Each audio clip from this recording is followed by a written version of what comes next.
Hey guys, how's it going? Elliot here again. In today's video, we are going to be looking at the Pro Game Controller by 8Bitdo. I should point out, this video wouldn't have been made possible without gearbest.com. I've done a couple of videos with them before. They are pretty goddamn good. It's basically like a really nice AliExpress. It's a lot more finished than AliExpress. AliExpress I always find quite dodgy. You're also buying from the website directly, not actually from the manufacturer. So I think there's a bit more trust involved and it's a bit more safe. I've also done a review on this controller by 8Bitdo as well. It wasn't the most amazing thing, it was very small, but this, I should point out, was £7. This retails for I think about $40. I'll put the price on the screen right now and you'll be able to see. But yeah, I think it's going to be a lot better than this one. Without any further ado, let's crack on into the box. So on the box, you'll be able to see it looks quite a lot like a Nintendo Entertainment System. You can see there on the front, they've obviously designed this to look like the Nintendo Entertainment System. This is also called the NES 30. You're probably wondering why. That is because it is for the Nintendo Entertainment System's 30th anniversary.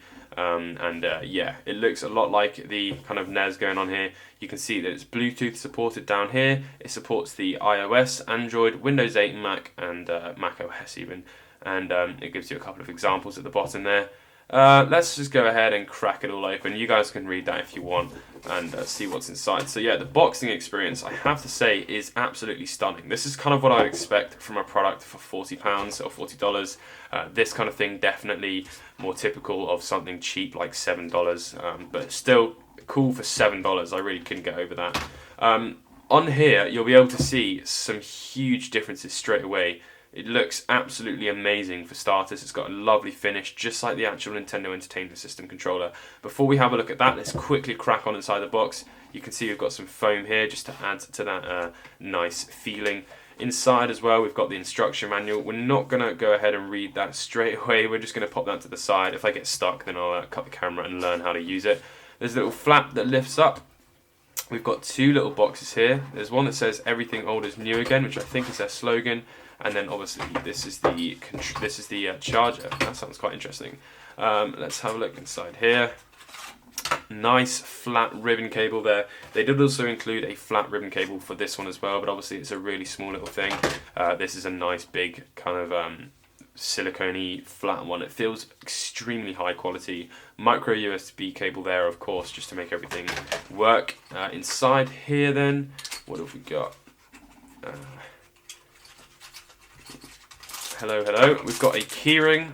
Wow, I wasn't expecting there to be a keyring here. That looks quite cool. Let's have a look inside here.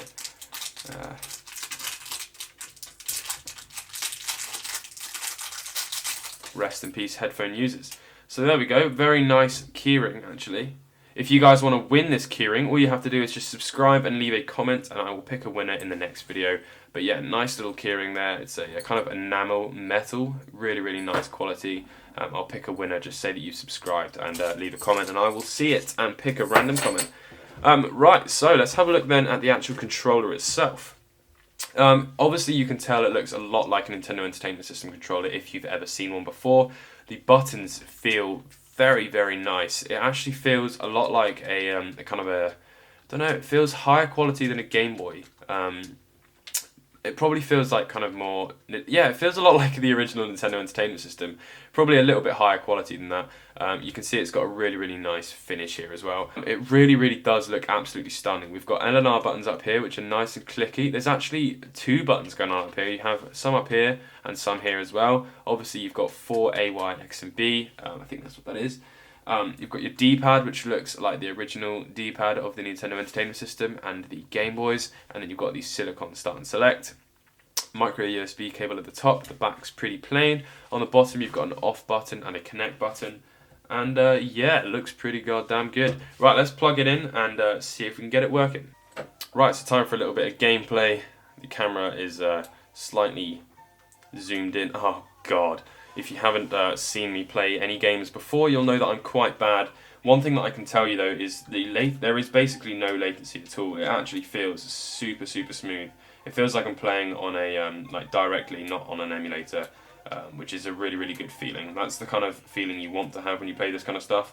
I should also point out that I think they made a version recently as well. 8Bitdo made a version recently which can actually be used with the Nintendo Switch, which is dope. If I can just even complete one level, I'll be super happy, because as you guys might probably know by now, as I said earlier, I am awful at any sort of video game. Hello. Sweet. Right, let's check out the Nintendo 64 version. Alright, and here is Zelda Nintendo 64. So as you can see, it looks quite smooth. As someone pointed out to me, that on this controller, there's probably not going to be enough buttons, but actually on this one, there probably is going to be enough buttons. I can use the L and R, and I can use L and R 1 and 2 as well, so I imagine when I start going a bit further into this game, I probably will actually be able to use everything. I can also use the D-pad as well, probably, because obviously we've got the analog sticks as well, but everything seems to be extremely smooth, and there's not much latency at all, if any. Obviously there's going to be a small delay, it's not going to be absolutely perfect. They also did say as well that you can plug this directly into your phone, so I don't know if that would remove some latency as well, but I just kind of wanted to do this as a Bluetooth video. So yeah, pretty goddamn cool. For £40, $40, this is super high quality. It feels really, really nice in the hands. Everything works very, very nicely. The buttons are extremely high quality, and the possibilities are pretty much endless. There's so many emulators, obviously. You'll be able to use it on pretty much any one that you like, and there's so many buttons on here that it will work. It's super, super nice. Thank you very much for watching this video. I really, really hope you guys have enjoyed. This has been The Retro Future. I've been Elliot, and I'll catch you in the next video. Peace.